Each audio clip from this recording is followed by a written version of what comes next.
Today, I'm going to show you guys how to replace the cabin filter on a WK2 Jeep Grand Cherokee.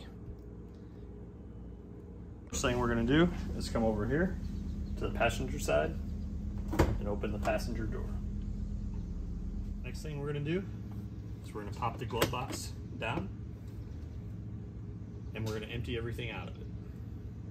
Next, we're going to grab both sides like this.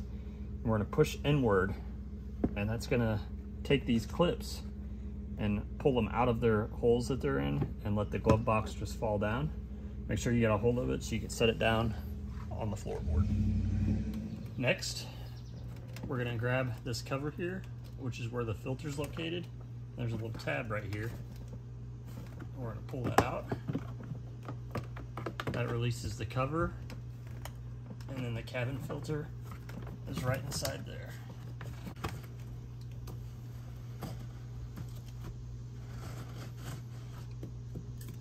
And there we go. All right, now we have our new cabin filter here.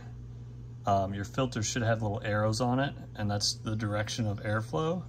So you're gonna wanna make sure that you put that in the right position. All right, now we're going in with the air filter. Arrows down. We're just gonna slide it on in there, like so. Push it all the way back.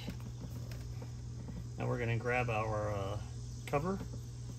We're gonna hook on to that end, push in, and it should clip back in. And there you go, filter's installed. Now we will reinstall the glove box. What we're gonna do here is hook this on. It's got little hooks on the bottom part of the glove box. There we go.